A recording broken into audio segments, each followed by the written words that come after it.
firman Tuhan. Makasih Tuhan Yesus buat pagi hari ini. Kami bersyukur boleh diberi kesempatan saling menguatkan satu sama lain, kesaksian, tapi juga kami boleh bawa pujian syukur kami ke hadapan Tuhan, Allah yang bertahta dalam kehidupan kami. Saya percaya juga firman Tuhan pada pagi hari ini kami dikuatkan.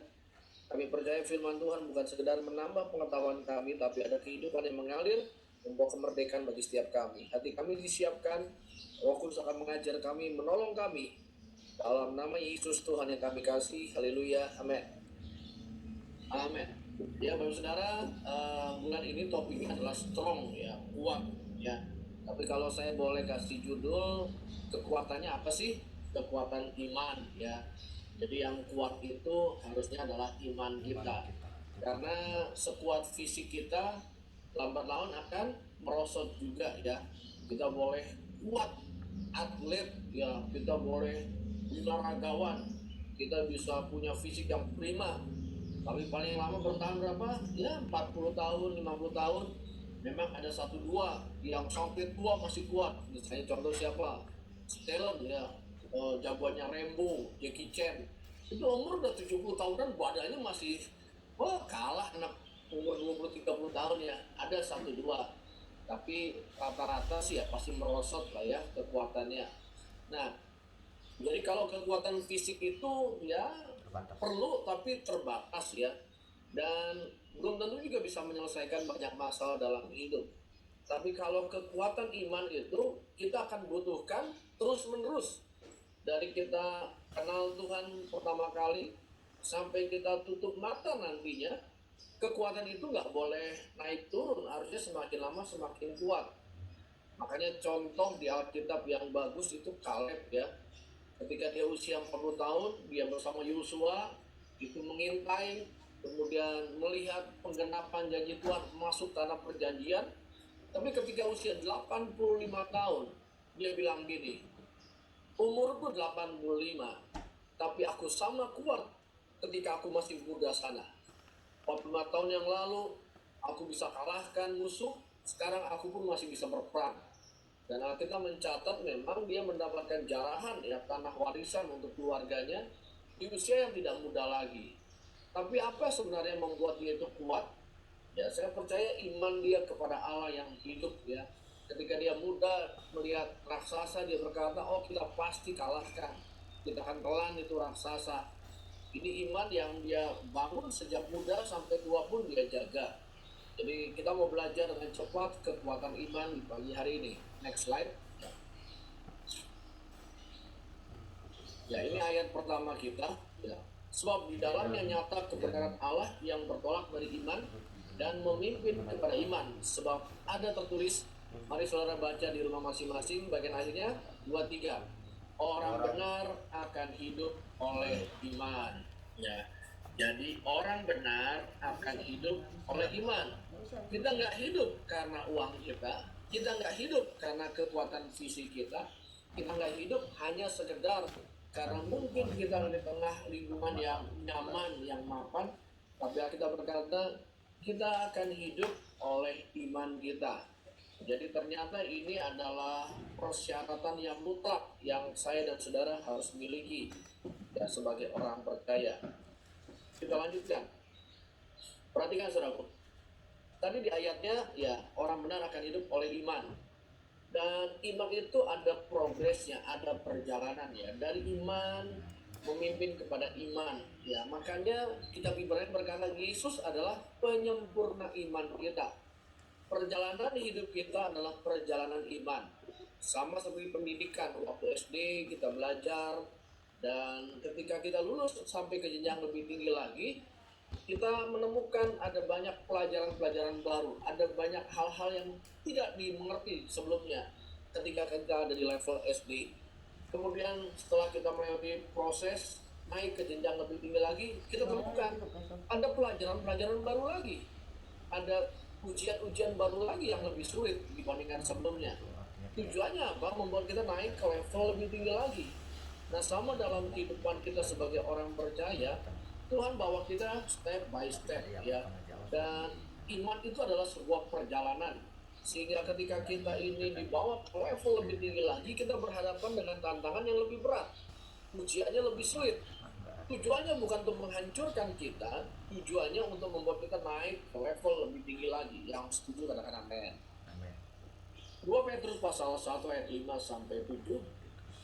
2 Petrus pasal 1 ayat 5 sampai 7 dikatakan seperti ini. Justru karena itu kamu harus dengan sungguh-sungguh berusaha menambahkan kepada imanmu kebajikan dan kepada kebajikan pengetahuan. Sebelum dilanjutkan, perhatikan. Kalau Bapak Saudara baca ayat-ayat sebelumnya ya, ini ayat-ayat sebelumnya itu bicara gini, kamu bersyukur kamu dipanggil, kamu bisa mengenal Tuhan, itu bukan karena usaha kita, itu karena anugerah Tuhan. Artinya ketika kita selamat, kita lahir baru, kita jadi warga kerajaan sorga, kita bersyukur untuk semuanya itu. Itu bukan karena jerih payah kita, itu karena panggilan Tuhan, karena anugerah Tuhan. Tapi ayat ini berkata, justru karena itu, artinya karena kita terima panggilan Tuhan, anugerah Tuhan, kebaikan Tuhan, kita nggak boleh sia-siakan. Tugas kita apa? Kita harus sungguh-sungguh berusaha. Ada effortnya, ada usaha, ada tenaga, ada pengorbanan, ada harga yang dibayar. Itu apa? Menambahkan kepada iman kita kebajikan. Saya pernah membahas serial ini ya, bahwa iman yang paling dasar, tanpa iman tidak ada bangunan kehidupan yang sesuai kehendak Tuhan. Tapi tidak hanya cukup sampai iman, tambahkan pada iman kita apa? Kebajikan. Kita harus dikenal jadi orang yang baik. Kemudian pengetahuan, lanjut, pengetahuan, penguasaan diri, kemudian ketekunan, kesalehan, kemudian kasih akan saudara, dan terakhir kasih akan semua orang. Jadi itu tahapannya ya, dari bawah dasarnya itu iman, kemudian kebajikan, pengetahuan terus, dan puncaknya adalah kasih akan semua orang. Dan Tuhan ingin kita bertumbuh level iman kita, level pengenalan kita akan Tuhan. Jadi jangan pernah puas hanya percaya dan terima Yesus dan pasti masuk surga. Kita harus tambahkan ke dalam hidup kita itu kebajikan, pengetahuan, kesabaran, penguasaan diri, ya, ketekunan, kasih akan orang-orang yang kita kenal sebagai orang percaya, tapi juga kasih akan semua orang. Oke, next, Lukas pasal 2 ayat 52. Ya, bulan lalu ini tema dari gereja kita dikatakan Yesus makin bertambah dan bertambah hikmatnya, besarnya, makin dikasih Allah oleh Allah dan manusia. Nah, dalam bahasa Indonesia memang dimulai dengan kata makin bertambah besar, tapi dalam bahasa Inggrisnya lebih jelas. Yang pertama kali ditunjukkan oleh ayat ini adalah bertambah hikmatnya. Ya, jadi tidak hanya pertumbuhan fisik kita, tapi pertumbuhan hikmat kita. Nah, hikmat itu berasal dari takut akan Tuhan. Artinya kita tahu kebenaran firman Tuhan. Balik lagi, waktu kita tahu kebenaran firman Tuhan, kita percaya, maka kita bisa berjalan dalam iman, sehingga hikmat dan Allah akan jadi bagian hidup kita. Ya, Yesus itu bertumbuh, imannya, hikmatnya, dikasihinya itu bertumbuh, dan kita pun harus mengalami ya. Kalau kita ikut Tuhan, harusnya kita juga disukai oleh orang-orang sekitar kita. Jangan bilang, oh dunia itu udah jatuh dalam dosa, nggak ada yang suka sama saya. Iya benar, memang dunia sudah jatuh dalam dosa, tapi jangan sampai kita bilang kita nggak disukai sama semua orang. Mungkin kita yang salah, karena Yesus dikasih Allah, juga dikasih oleh manusia. Ya harusnya keadaan kita itu disukai, membawa berkat, membawa damai. Ya orang itu merasa bertambah baik, bertambah positif, hidupnya lebih enak ketemu Anda. Jangan setelah ketemu kita jadi enak ya. Kita datang jangan sampai orang bubar, harusnya kita datang orang ngumpul. Kenapa? Oh dia datang, ada berkat. Perhatikan Yesus kemanapun dia pergi, ribuan orang berbondong-bondong seperti magnet ya. Kenapa? Karena Yesus disukai oleh banyak orang. Kita lanjutkan ya. 1 Yohanes pasal 5 ayat 4 sampai 5. Ini ayatnya saya akan bacakan ya. Semua yang lahir dari Allah mengalahkan dunia. Oke, perhatikan baik-baik Bapak Saudara. Ini nggak mudah, tapi bukan berarti mustahil. Kalau boleh saya katakan, salah satunya hari ini adalah dunia itu udah kalah, ya dikalahkan oleh virus kecil. Ya, memang apakah ini bicara tentang virus? Enggak juga. Tapi artinya gini, saudaraku. Ya, ini kan udah kompleks ya.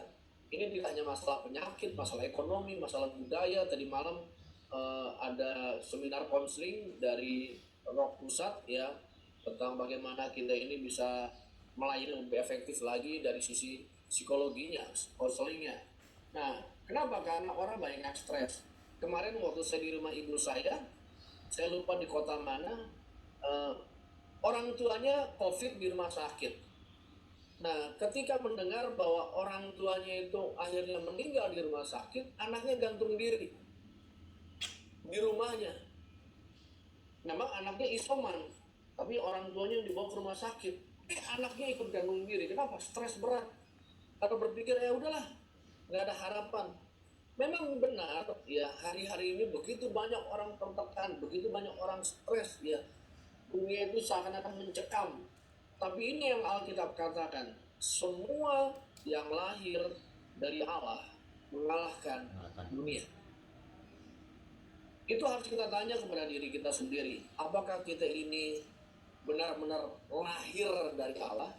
Waktu kita berdoa Bapa kami yang di sorga. Sebenarnya kita sedang memperkatakan asal muasal kita dari mana? Dari sorga. Karena Bapa, Abba artinya source atau sumber. Saudaraku, tumbuhan, binatang, ikan itu datangnya dari bumi ini. Kita berkata, dari tanah keluarlah binatang, dari tanah keluarlah tumbuhan, dari air keluarlah ikan, dari udara keluarlah burung. Jadi semua ciptaan Tuhan diciptakan dari partikel elemen yang ada di muka bumi. Tapi waktu manusia diciptakan, manusia enggak diciptakan dari tanah. Kita berkata, baiklah kita jadikan manusia menurut gambar dan rupa kita. Memang bahan bakunya, ya casingnya dari tanah, Tuhan mengambil tanah. Tapi kehidupan kita berasal dari Allah. Allah mengembuskan rohnya dan jadilah manusia. Makanya kita berkata, kitab Tesalonika, semoga roh, jiwa, dan tubuhmu. Ya. 1 Yohanes pun berkata, semoga roh, jiwa, dan tubuhmu. Yang utama dalam hidup manusia itu bukan tubuh, tapi roh, jiwa yang tinggal dalam tubuh. Jadi kalau kita mengerti bahwa kita berasal dari Allah, Paulus berkata, kita ini keturunan Allah. Ya, yang dari bumi berbahasa bumi, yang dari atas beda bahasanya. Jadi kita ingatkan diri kita ini lahir dari Allah. Kita berasal dari Allah. Dia Bapa kita bukan dari bumi ini. Bumi ini hanya sementara. Karena kita tahu kita lahir dari Allah, kita harus yakin bahwa kita bisa mengalahkan dunia ini. Tekanan dunia, intimidasi dunia, ketakutan dunia, sistem dunia. Dunia bilang ini gak ada harapan. Kita berkata ada harapan. Dunia bilang ini kamu pasti terpuruk. Kita bilang enggak, saya akan naik. Amin. Itu yang lahir dari Allah. Inilah kemenangan yang mengalahkan dunia, yaitu apa? Iman kita. Memang hari-hari ini kan sepanjang pandemi COVID, kadang-kadang kan udah tipis membedakan ya antara iman sama kebodohan. Maksudnya gimana? Itu hamba Tuhan tuh, so iman, bodoh, nggak berhati-hati. Ya akhirnya banyak orang ngebully gereja. Mana itu pengkhotbah kesembuhan? Mana itu bicara tentang kesehatan ilahi? Nggak ada itu. Semua pasti sakit, semua pasti alamin. Mau nggak mau akhirnya kita menerima apa kata dunia. Tapi harusnya kita kembali apa kata firman Allah. Kenapa saya tegas minggu lalu mengajar tentang kesehatan ilahi? Kalau kita lagi sakit, minta Tuhan kesembuhan karena Engkau sumber kesembuhan. Tapi untuk setiap kita yang hari ini sehat, kita terus berdoa, Tuhan saya tetap sehat. Katakan amin. Ya jadi jangan, saudara, ini main di pikiran ya. Jangan, enggak semua pasti sakit kok. Semua pasti sakit. Enggak juga. Contoh sederhana, saudaraku. Semua orang dibilang pasti cacar air. Semua orang. Tapi saya umur 48 tahun, saya nggak pernah cacar air. Tapi teman saya semua bilang, pasti kenal Leo. Tunggu waktunya. Udah.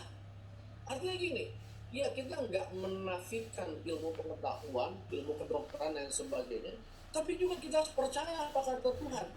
Kita nggak langsung menerima begitu aja bahwa ya udahlah, lagi susah semuanya, susah. Lagi berat ya berat. Enggak. Iman itu yang akan mengalahkan dunia, kata Alkitab. Oke, next. Siapa yang mengalahkan dunia selain kepada Dia yang percaya Yesus adalah anak Allah? Jadi iman kepada siapa? Bukan iman kepada kekuatan, kepada otak, bukan kepada uang, iman kepada ketuhanan Yesus Kristus. Jadi waktu kita percaya Yesus adalah anak Allah dan kita adalah orang-orang yang percaya pada Yesus, berarti ada Yesus dalam hidup kita, kita pun percaya kita bisa mengalahkan dunia seperti Yesus. Saya boleh nanya sebentar nggak sama saudara? Coba, pernahkah Anda terpikir, seandainya Yesus tinggal ada secara fisik di tahun 2021, menurut saudara, Yesus bisa tertular COVID nggak? Jangan dijawab ya. Anda dan saya tahu jawabannya. Tapi, oh itu kan Yesus. Saya kan manusia. Iya. Tapi gimana caranya? Alkitab berkata, Kristus di dalammu. Christ in me, the hope of glory. Ini peperangan sebenarnya. Peperangan di pemikiran kita, di belief system kita, peperangan dalam roh kita juga. Bukan berarti sekali lagi sempurna. Ini daging, ini darah, sudah membuat kita nggak sempurna. Ya, artinya apa? Kita ini rentan dengan semua godaan, rentan dengan penyakit, rentan dengan masalah. Tapi Yesus sudah menanggung semua di kayu salib. Dan waktu kita percaya,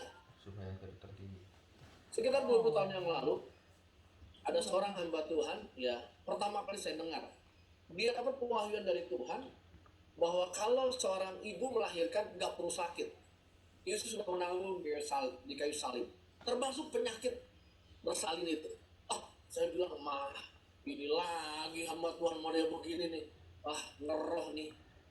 Tapi dia cerita bahwa istrinya melahirkan anak-anaknya tanpa rasa sakit. Ya biasanya bersalin, dia lahir aja gitu. Kemudian temennya hamba Tuhan juga cerita, dapat pewahyuan yang sama. Dan setelah beberapa hamba Tuhan, dan itu revelation, memang namanya pewahyuan itu butuh jadi rema dulu ya. Artinya kalau saya belum mengalami, bukan berarti dia ngawur, saya benar, atau sebaliknya saya ngawur, dia benar, belum. Tapi pewahyuan itu memang perlu untuk kita doakan supaya jadi rema. Kalau enggak, memang hanya sebatas pengetahuan saja ya. Dan saya juga nggak mau menghakimi karena dia dapat revelation seperti itu, maka dia dapatkan pewahyuannya. Kemudian beberapa hari yang lalu saya ada di forum hamba-hamba Tuhan, lagi membahas tentang KKR-nya Pastor Andy Simon. Anda pernah dengar ya, Pastor Andy yang di Balikpapan, yang sekarang lagi heboh, tapi lagi dilarang karena orang dari seluruh Indonesia datang, pasien-pasien di pinggir jalan, minta didoakan. Pro kontra, ada yang bilang, itu yang disaksikan yang sembuh aja, yang nggak sembuhnya banyak. Ya. Yang ada imannya. Buktinya apa? Buktinya ada yang sakit tetap sakit, tapi yang sembuh memang diekspos. Nah, tapi kenapa dia pede? Kenapa dia yakin? Apapun penyakitnya dibawa dia doakan. Ya karena dia dapat revelation-nya. Dia dapat pewahyuannya. Itu sebabnya kenapa kita perlu dapat pewahyuan secara khusus, secara pribadi tentang ketuhanan Yesus sebagai anak Allah.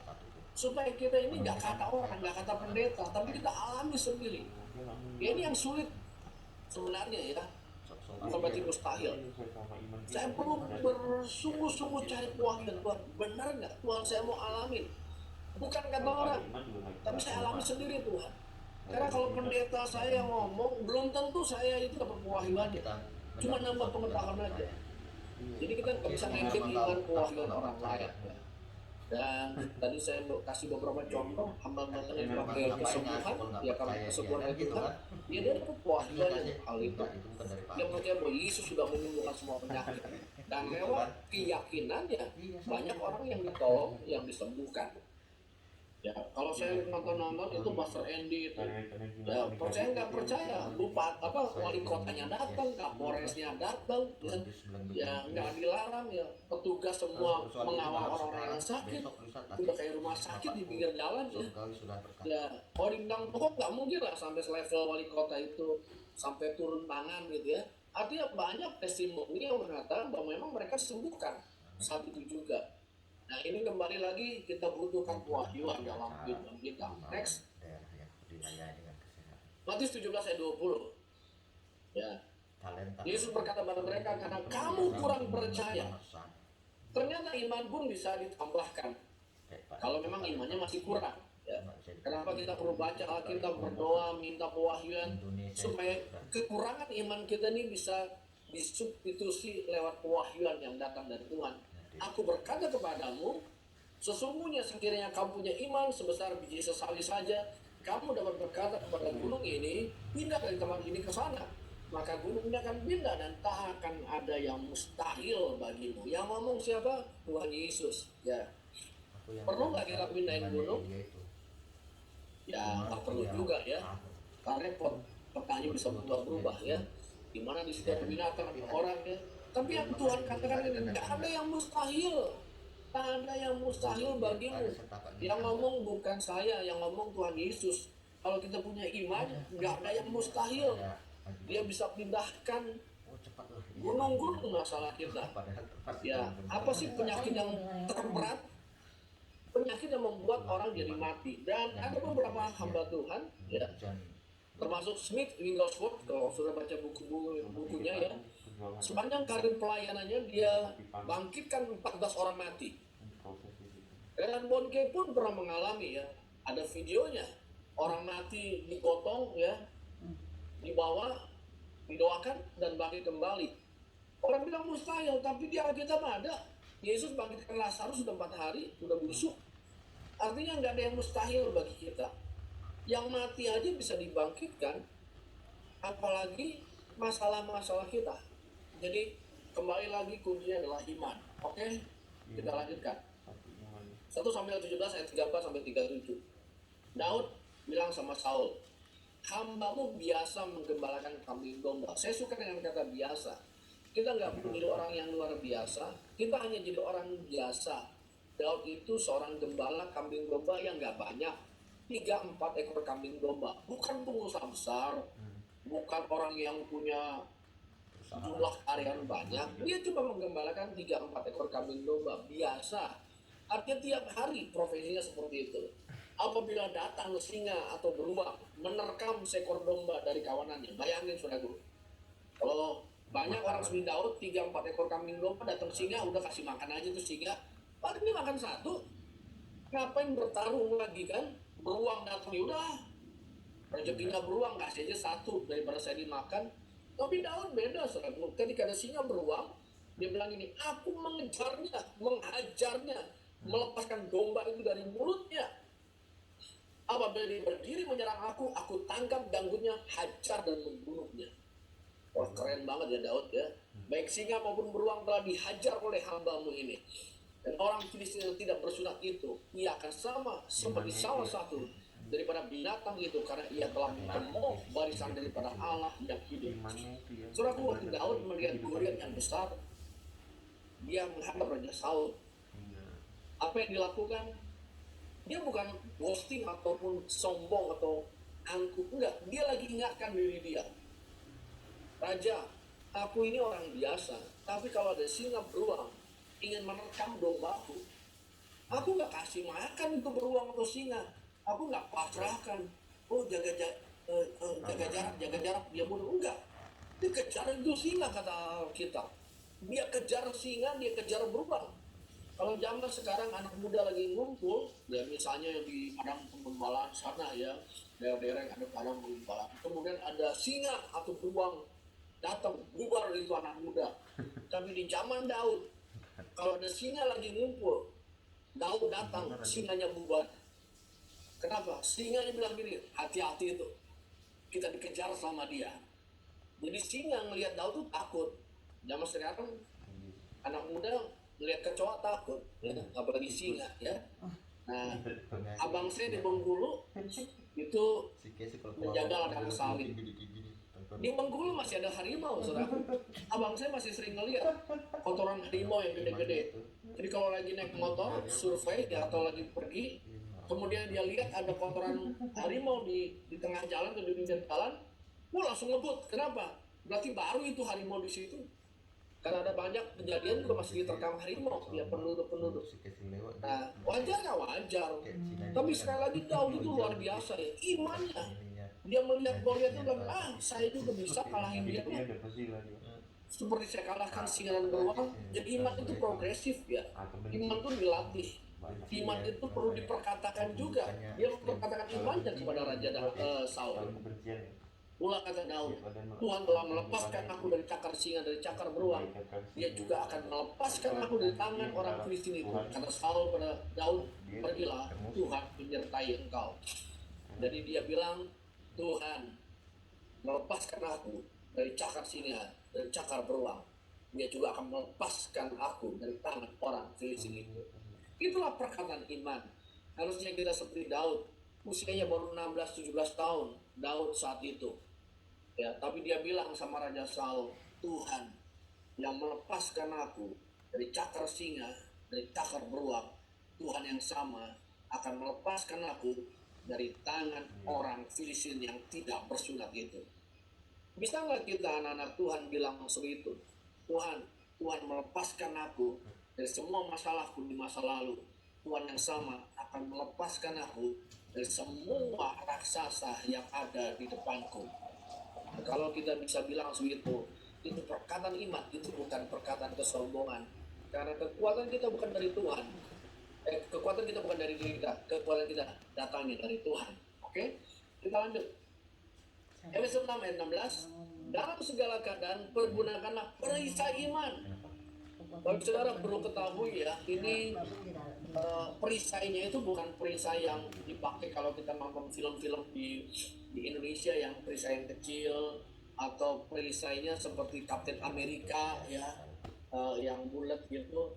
Ini perisai kalau nonton saudara film-film kolosal itu perisai yang gede, yang bisa jadi benteng ya, kalau ada musuh datang mereka bisa buat formasinya sehingga tertutup badannya. Dari ujung kepala sampai ujung kakinya itu tertutup.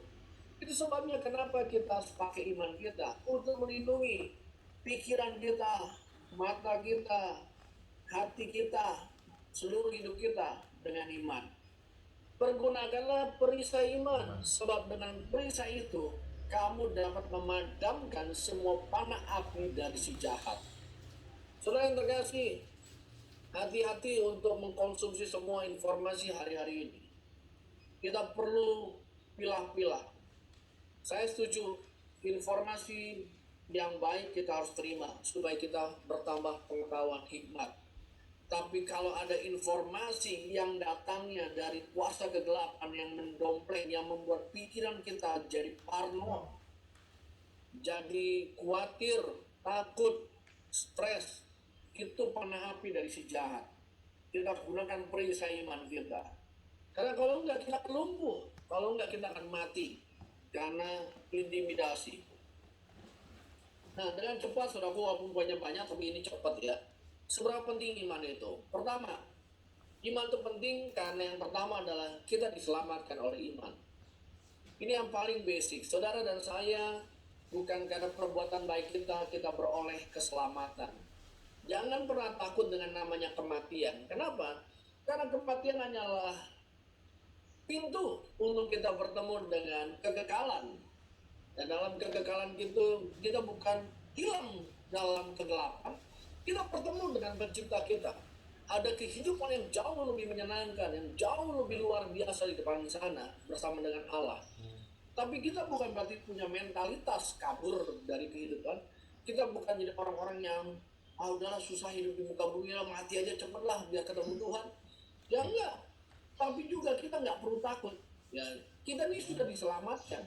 Kalau Tuhan kita sudah memberi kita keselamatan, ya kehidupan yang kekal, maka dalam kehidupan ini pun dia jamin kita untuk tetap selamat. Ya, bukan berarti hati kita bebas seenak-enaknya. Oh, selamat tetap selamat, bukan. Selamat artinya gini, dalam pemeliharaan Tuhan. Ya, jadi kita diselamatkan oleh iman. Ayatnya adalah Efesus 2 ayat 8-9. Sebab karena kasih karunia kamu diselamatkan oleh iman, bukan hasil usahamu, tapi pemberian Allah.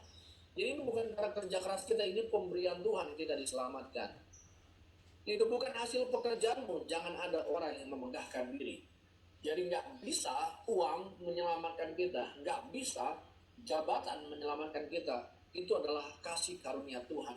Jadi hal pertama, kenapa iman itu penting? Karena iman itu memberi kita keselamatan. Yang kedua, karena hidup kita itu nggak bisa lepas dari namanya iman. Kita hidup oleh apa? Iman. Kita nggak hidup oleh karena pekerjaan kita nggak hidup oleh karena janji bos kita bahkan nggak hidup karena janji pemerintah kita hidup oleh iman. Makanya kita bilang gini, Roma 1:17, sebab nyata kebenaran Allah yang bertolak dari iman dan memimpin kepada iman, orang benar akan hidup oleh iman. Saya dan saudara orang benar, kita hidup oleh iman kita.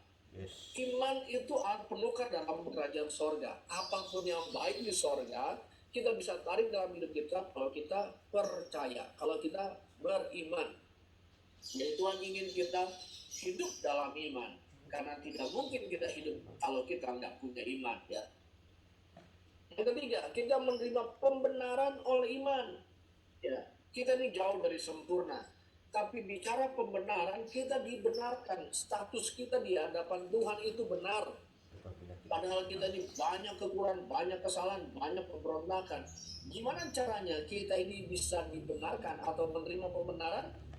Alkitab Roma pasal 4 ayat 13 bilang gini, bukan karena hukum Taurat telah diberikan janji kepada Abraham dan keturunannya bahwa dia akan memiliki dunia, tetapi karena kebenaran berdasarkan iman. Roma pasal 5 ayat 1, sebab itu kita yang dibenarkan karena iman, kita hidup dalam damai sejahtera dengan Allah oleh karena Tuhan kita Yesus Kristus. Jadi Tuhan yang melakukannya bagi kita, kita dibenarkan, makanya kita bisa berdamai dengan Tuhan. Kalau kita damai dengan Tuhan, kita akan punya damai sejahtera dalam hidup ini.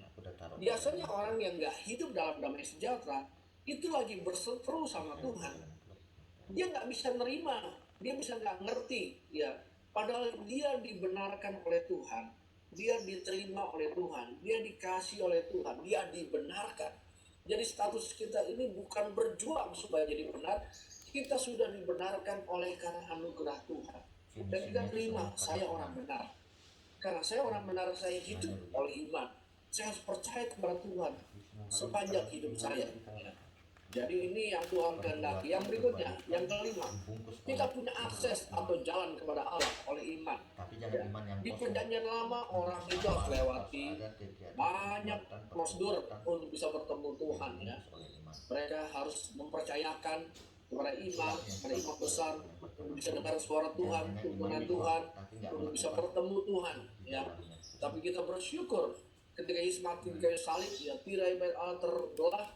Itu artinya apa? Allah buka akses untuk setiap kita bertemu secara pribadi. Kita punya akses atau jalan kepada Allah oleh iman. Apa yang Anda harus lakukan adalah tinggal berdoa, Bapa kami yang di sorga. Waktu Anda berdoa Bapa kami yang di sorga, maka pintu terbuka, akses terbuka. Maka sorga berkata, itu warganya kita. Ya, kalau saudara suka nonton superhero, ya, ada namanya Portal. Hampir semua film pasti tahu Portal. Itu Portal itu kalau di Transformer, ya, aliennya datang itu ada portal di langit. Masuk tuh. Kalau tadi malam saya nonton cuma 10 menit, anak saya lanjutkan Loki atau Thor, ya. Itu dari Asgard planetnya. Itu ada penjaga pintu gerbangnya. Jadi terbuka. Thor, Loki bisa bolak-balik. Kalau ditutup ya ditutup, nggak ada yang bisa ketemu aksesnya. Ninja Turtle sama semuanya. Fantastic Four, iya bicara tentang portal. Sebenarnya konsep portal itu pertama kali dalam Alkitab itu dalam cerita Adam. Eden itu artinya the presence of God. Tapi Miles Monroe bilang gitu juga. Eden artinya satu titik di bumi di mana hadirat Allah menjadi pintu yang menghubungkan antara manusia dan Allah. Saya ulangi, Eden, the presence of God, artinya adalah satu titik di bumi di mana hadirat Allah menjadi pintu penghubung antara manusia dan Allah. Makanya di kitab Kejadian, Allah bersama Adam itu ngobrol, muka dengan muka. Allah jalan-jalan di Taman Eden bersama dengan Adam. Kan keren banget, ya. Adam melihat Tuhan secara langsung. Ada akses, dosa menutup aksesnya. Tapi puji Tuhan, darah Yesus, ketika kita percaya kepada Kristus, maka terbukalah. Yesus dibaptis, terdengar suara, langit terbuka. Yakub tidur, dia bermimpi. Ada langit terbuka, ada tangga hubungkan bumi dan sorga. Malaikat naik turun. Makanya disebut Betel, rumah Allah. Harusnya rumah Tuhan. Kita ini adalah rumah Allah. Kita menjadi tempat penghubung Allah dengan hidup kita. Makanya Kristus bisa tinggal dalam hidup kita. Kita adalah baiknya Allah. Kita punya akses jalan kepada Allah oleh iman. Nah, konsep ini tidak bisa dimengerti oleh orang-orang yang tidak percaya Kristus. Allah yang besar, jauh. Ketika saudara-saudara sepupu kita tanya, oh kamu orang Kristen kok kurang ajar ya? Masa Tuhan dipanggil Bapak? Karena mereka nggak akan bisa mengerti konsepnya bahwa Allah adalah Allah yang sangat mengasihi kita. Kita ini anaknya, kita ciptanya Allah, kita berasal dari Allah. Dia lebih rindu tinggal dalam hidup kita, bersekutu dengan kita. Dan kalau kita percaya kepada Tuhan, maka akses terbuka, jalan itu terbuka lewat iman kita. Tadi saya katakan iman itu alat penukar dalam kerajaan sorga. Apapun yang di sorga miliki, di sorga nggak ada penyakit, katakan amin. Di sorga nggak ada kemiskinan, di sorga nggak ada kebodohan, di sorga nggak ada kemerosotan, di sorga yang ada adalah kehidupan, kesempurnaan, kebaikan, kemurahan, kekudusan, semua yang baik yang Allah miliki. Dan waktu Anda dan saya percaya kepada Kristus, Anda dan saya terhubung dengan semua yang baik dari sorga. Jadi kalau ada yang lagi lemah, sakit hari ini, Bapa kami yang di sorga, Anda lagi berdoa, Anda sedang terhubung sama sorga. Maka semua yang sorga miliki yang baik akan alirkan dalam hidup saudara. Katakan amin. Ya, kalau orang sakit, bawa ke dokter, paling tidak diinfus supaya ada tenaga. Ya, nggak salah, bagus.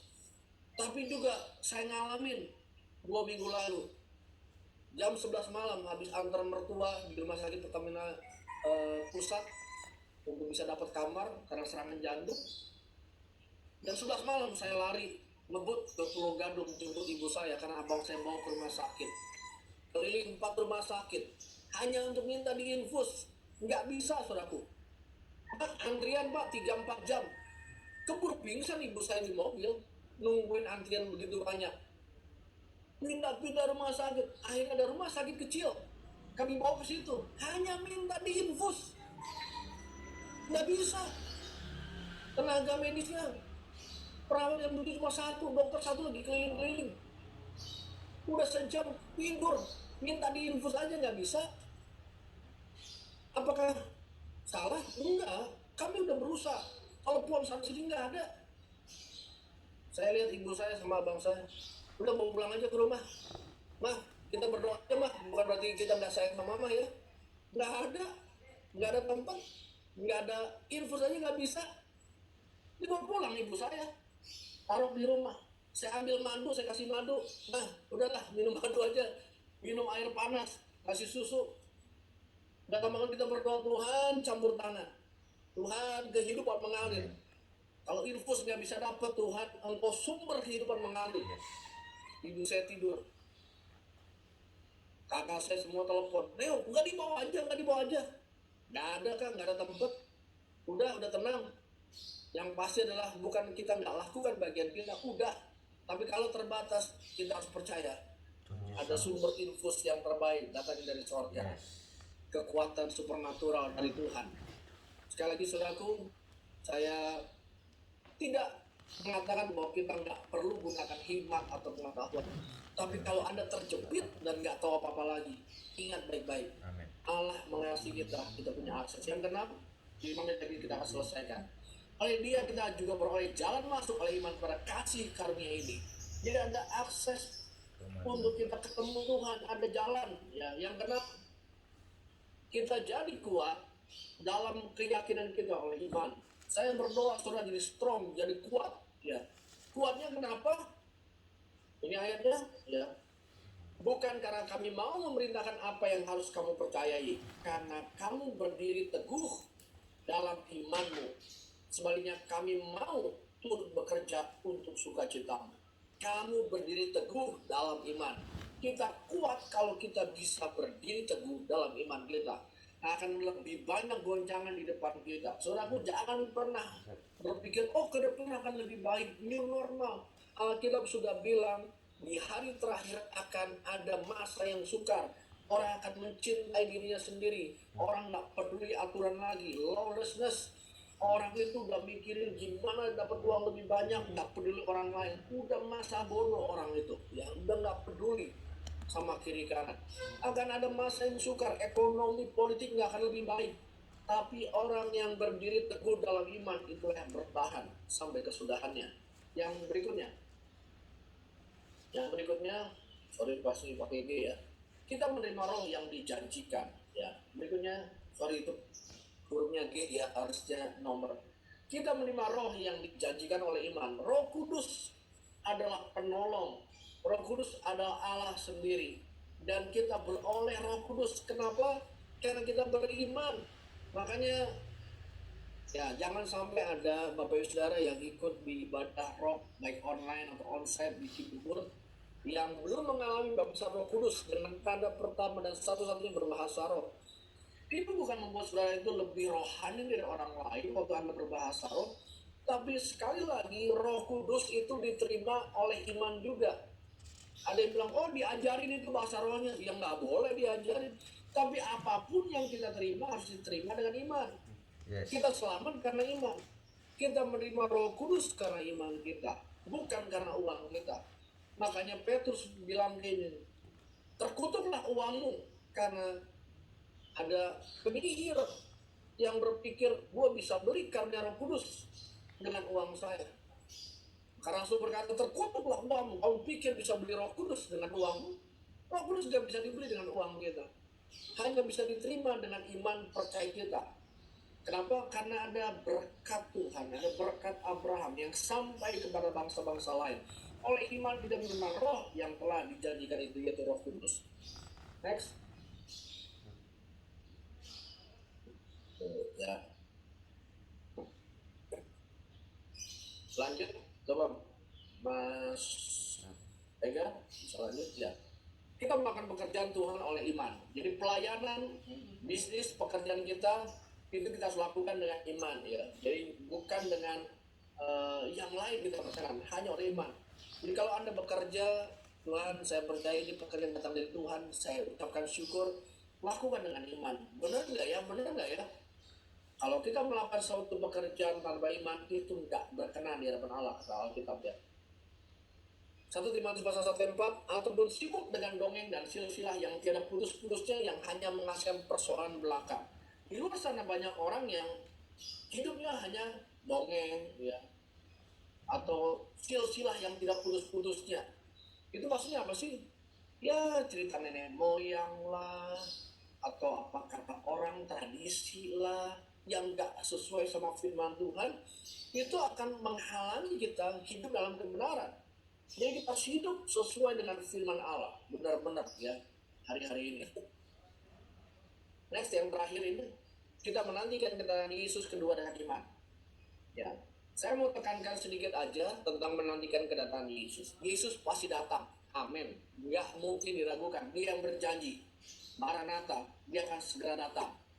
Tapi jangan punya mentalitas, mohon maaf saudaraku, di luar sana banyak pengajaran, mentalitasnya lah, bumi sudah terkutuk, bumi sudah berdosa, langit baru, kita akan diangkat, rapture.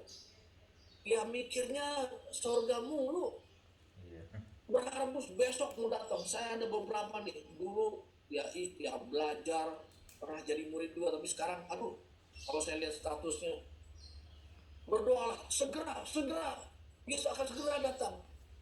Ini rindu Tuhan atau orang panik ya, saya nggak tahu lah. Hanya dia yang tahu, sama Tuhan yang tahu. Kenapa? Kita harus menantikan dengan sikap Tuhan pasti segera datang. Kami rindu Engkau. Iya. Tapi kalau dia belum datang, bisa juga kita yang datang menghadap Tuhan. Tapi selama kita ada di dunia ini, ya, kita simak, kita nantikan Tuhan. Itu adalah waktunya Tuhan. Tapi kita isi hidup kita dengan hidup yang produktif bagi kerajaan Allah. Tapi kita pun menantikannya dengan iman kita, bukan dengan ketakutan. Tuhan, segera datang Tuhan, corona udah banyak banget Tuhan. Tuhan, segera datang Tuhan, ekonomi udah semakin sulit Tuhan. Itu bukan iman, saudaraku. Menantikan dengan iman adalah kita serahkan sama Tuhan waktunya Tuhan. Dia pasti datang. Pulihkanlah negeri kami. Dia nggak akan pernah melalaikan firman-Nya, tapi tugas kita lah Tuhan, terima kasih. Sambil saya menantikan kedatangan Tuhan, atau sambil saya dipersiapkan menghadap Tuhan, ya, saya mau lakukan segala sesuatunya dengan iman, terserah kepada Tuhan. Oleh roh dan karena iman, kita menantikan kebenaran yang kita harapkan, ya, oleh roh dan karena iman. Iman adalah, ini kesimpulannya, keyakinan yang tidak perlu dipertanyakan, yang tidak memerlukan bukti atau pembuktian. Iman adalah keyakinan yang tidak perlu dipertanyakan. Itu stable, itu kokoh dalam hidup kita. Nggak perlu dipertanyakan. Emang benar? Emang mungkin? Ya, kalau masih dipertanyakan itu namanya keraguan. Iman itu keyakinan, nggak dipertanyakan. Dia setia, amin. Dia penyembuh, amin. Dia penolong, amin. Nggak perlu dipertanyakan. Tapi mana buktinya? Itu namanya meragukan. Tapi iman itu yakin, nggak perlu bertanya lagi. Tuhan, saya serahkan hidup saya kepada Tuhan. Yakin Dia pelihara kita. Itulah iman, ya. Iman adalah dasar dari segala sesuatu yang kita harapkan, bukti dari segala sesuatu yang tidak kita lihat. Jadi iman itu dasar segala sesuatu yang kita harapkan. Apa dasarnya? Ya iman. Kita percaya pada firman Allah. Next. Iman adalah dasar dari segala sesuatu yang kita harapkan, bukti dari segala sesuatu yang tidak kita lihat. Kita belum melihat, tapi kita percaya. Kita belum melihat, tapi kita yakin seyakin-yakinnya. Dari mana? Karena Dia berfirman. Itulah pegangan kita, itulah dasarnya dari semua yang kita yakini. Ini terjemahan Mofat. Sekarang iman berarti bahwa kita yakin akan apa yang akan diyakinkan atas apa yang tidak kita lihat. Jadi iman itu yaitu kita yakin apa yang kita harapkan. Kita diyakinkan atas apa yang tidak kita lihat. Kalau sudah kita lihat, kita nggak butuh iman. Tapi karena kita belum melihat, kita percaya, itulah iman. Jadi hari ini saudaraku, ada banyak pokok doa, ada banyak kerinduan kita. Untuk anak, suami, istri, orang tua, pekerjaan, usaha. Tapi kita yakin karena janji Tuhan kepada kita. Kita tenang, pemeliharaan Tuhan sempurna. Anda bisa tidur tenang di tengah badai. Anda bisa relax, enjoy dalam hidup di tengah ketidakpastian. Karena firman Tuhan berjanji dan Anda percaya, itulah iman. Jadi hari-hari ini orang yang paling hidupnya tenang adalah orang yang punya iman. Imunnya tinggi. Saya ulangi saudaraku, orang yang hari ini imunnya paling tinggi adalah orang yang paling percaya pemeliharaan Tuhan. Kenapa? Dia nggak khawatir, dia nggak stres, ya. Dia nggak perlu, aduh gimana ya. Nggak, dia percaya. Amin. Pemeliharaan Tuhan itu begitu sempurna atas hidup kita. Nggak ada yang terluput dari pengamanan Tuhan. Soalnya kalau kita bisa begitu yakinnya akan hal itu, bukan berarti kita jadi teledor atau nantangin atau bodoh, enggak. Tapi kita jadi jauh lebih tenang. Saya punya teman, nah ini bicara ilmiah ya. Saya orang sains, saya nggak mau yang nggak pakai based on data atau nggak punya dasar ya. Saya punya teman, dia seorang ahli di bidang high voltage ya. Dia suka posting di Facebooknya dalam beberapa bulan terakhir. Jadi dia memang konsultan tingkat dunia high voltage ya. Perusahaannya sudah kontrak di lebih dari 50 negara. Tapi selama 3-6 bulan terakhir ini dia fokus untuk menjual dan mengembangkan teknologinya itu penyaring udara. Kenapa? Ya, saya baca-baca artikelnya. Karena ini kan penularannya tidak hanya lewat droplet lagi ya, atau orang bersin, acim, ketularan, tapi lewat udara nih. Virusnya udah berterbangan, orang bilang. Makanya kemarin saya ngobrol ada satu relasi pekerja. Iya Pak, saya lagi perjalanan dari Surabaya sampai di Jakarta, kayaknya ketularan di perjalanan Pak. Sampai Jakarta cek positif Pak. Tapi ya kondisinya nggak gimana banget ya, isoman aja. Nah karena udaranya udah tercemar hari-hari ini, kenapa juga memang harus ikuti anjuran para pakar ya, Bapak saudara yang kerja di kantor atau di rumah terus-menerus di AC, ya coba kurangi berendam di AC atau di kamar ya, banyak keluar berjemur, udara terbuka ya, jalan sehat. Ya itu bagus untuk kesehatan, karena kalau kita di AC terus ya muter terus udaranya. Tidak semua teknologi bisa menjernihkan udara di kamar atau di rumah kita. Ya, who knows, ada virus yang terbang-terbangan gitu ya. Ya, makanya kenapa sekarang itu orang-orang tuh senang untuk wisata alam, pantai di gunung, ya di situ bersih udaranya. Abang saya di hutan di Bengkulu, dia bilang gini, di daerah saya sedikit berita tentang COVID. Kenapa? Jarak tinggalnya jauh-jauh, hutan semua gitu ya, ladang sawit. Tinggal jarak ketemu orang, udaranya juga bersih gitu ya, kesaring. Nah, itu secara sains. Nah, saudara, artinya apa? Kita ini kalau misalnya hari-hari ini ya eh, tidak jaga hidup atau tidak hati-hati, bisa terkontaminasi, terpapar dengan cepatnya. Jadi bang, saya setuju bahwa udara pun harus dibersihkan.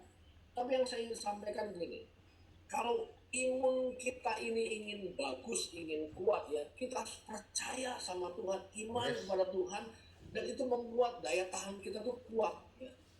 Daya tahan tubuh kita tuh lebih fit menghadapinya. Bisa tidur tenang. Tadi malam kita belajar psikologi ya.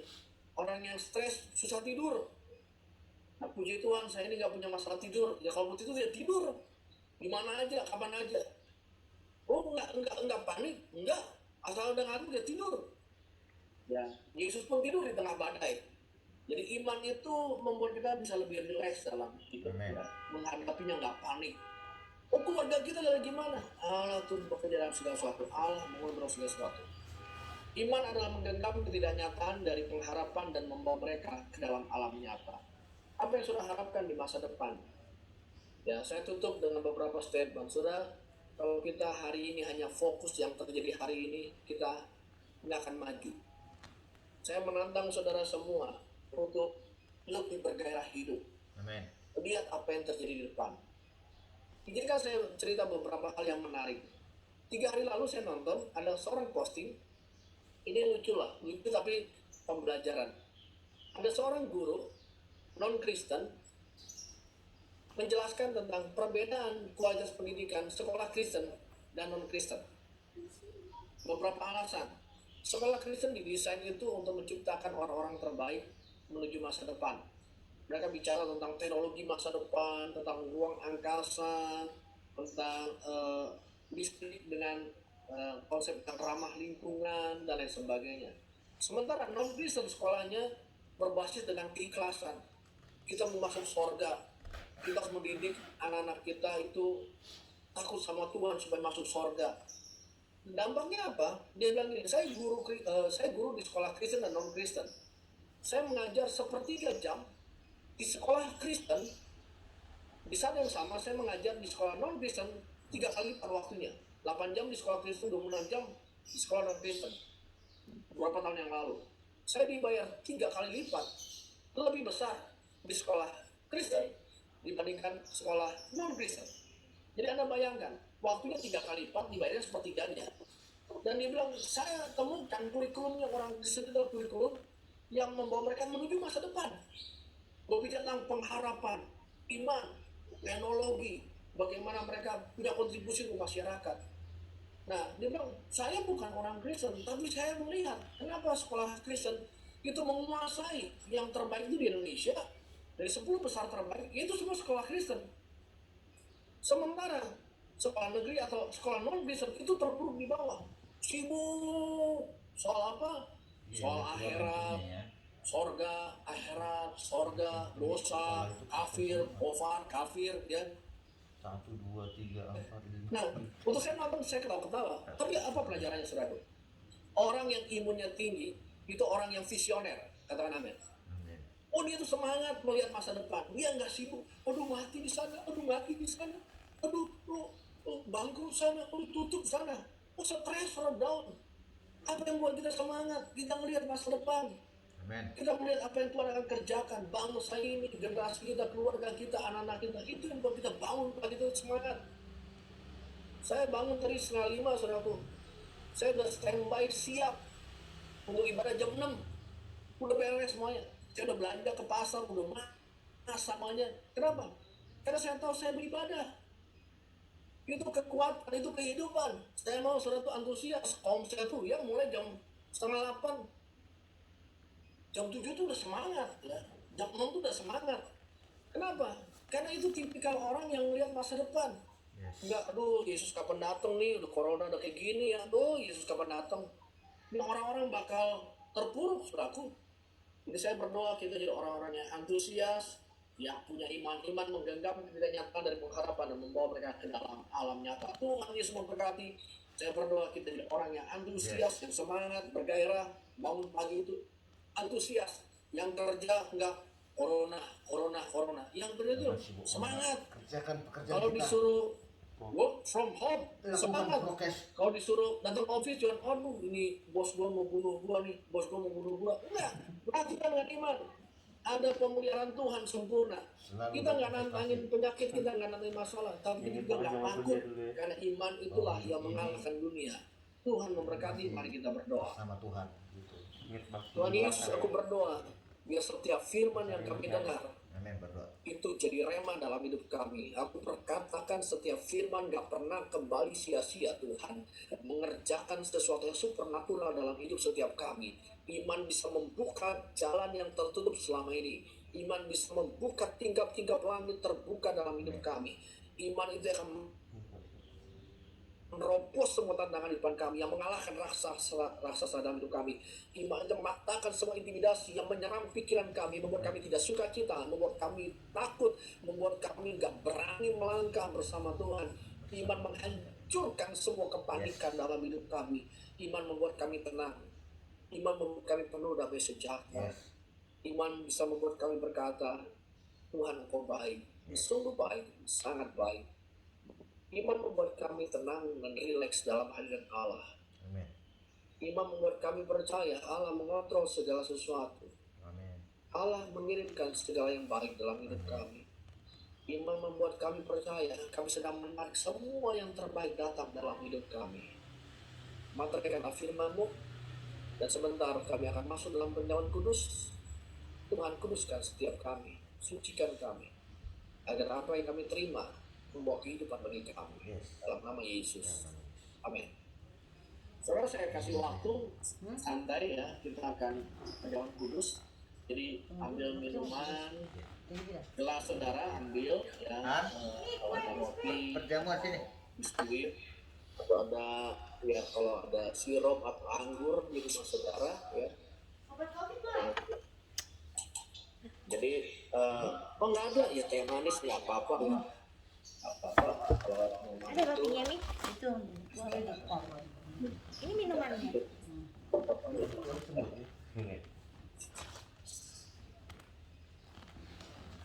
Ada semua nih tadi. Itu ada roti, Pi. Udah terlanjur. Nggak apa buka car kalau saya mau. Ini ada kue. Oke.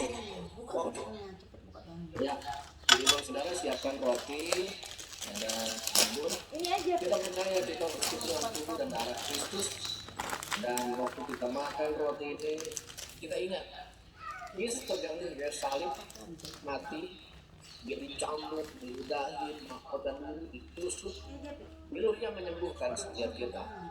Saudara yang hari ini butuhkan kekuatan secara fisik, ya kesehatan, percaya waktu kita makan roti ini semua kelemahan fisik kita sudah Yesus tanggung dari salib, dan oleh birunya kita disembuhkan. Waktu nanti kita minum anggur, Musim ini itu musim. bersama, kita percaya darah Kristus menguduskan kita dari ujung kepala ke ujung kaki. Darah Kristus melayakkan kita di hadapan Tuhan. Kita dibenarkan oleh darah Kristus. Roh Kudus tinggal dalam hidup kita karena ada darah Kristus dalam hidup kita. Mari kita berdoa. Bapa yang baik, sebentar kami akan bersekutu bersama, menikmati perjamuan kudus. Kami makan roti, kami minum anggur, untuk mengingat apa yang kau lakukan di kayu salib. Engkau tinggalkan kemuliaan-Mu di sorga, datang ke bumi ini sebagai manusia, merendahkan diri dan taat sampai mati di kayu salib. Supaya kami yang terkutuk, kami yang sakit, kami yang binasa ini, kami yang bodoh, kami yang berkekurangan ini, bisa mengalami kehidupan yang baru bersama Tuhan. Kami angkat roti ini tinggi-tinggi Tuhan. Kami bersyukur Engkau menggantikan penderitaan kami. Engkau menebus dengan harga yang mahal. Terima kasih Tuhan. Dan oleh biru-biru kami disembuhkan. Waktu kami makan roti ini dengan iman, kami bersekutu dengan tubuh Kristus. Bapak saudara, dengan penuh ucapan syukur dan iman, ambil roti yang di tangan kita dan makanlah di dalam nama Dalam Yesus. nama Yesus. Dalam nama Yesus.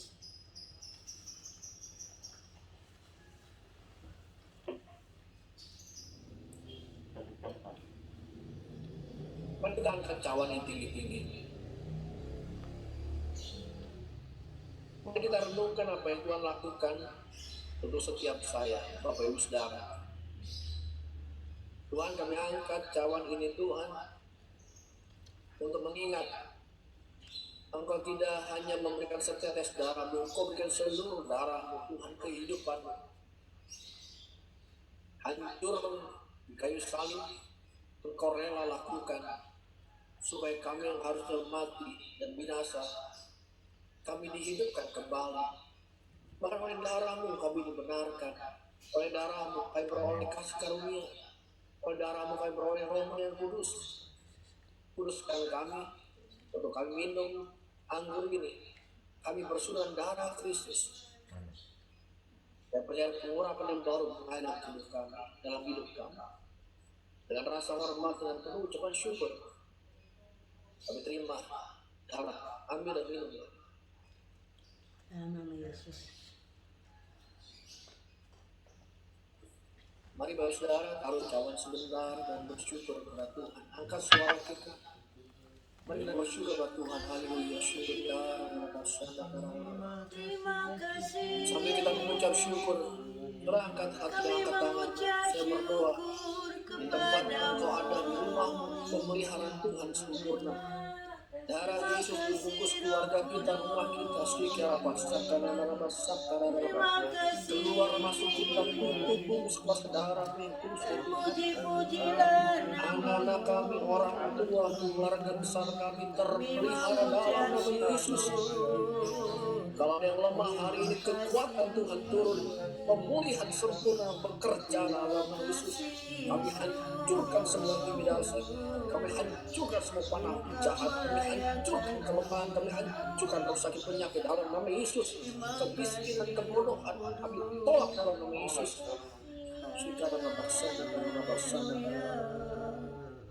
Engkau telah membayar lunas semuanya Tuhan, dan berolehnya karena kasih karunia Tuhan. Terima kasih buat perjamuan kudus di pagi hari ini. Kami diberkati, kami dikuatkan, kami bersuka cita dalam nama Dalam Yesus. nama Yesus. Semua yang sudah diberkati, sama katakan Amin.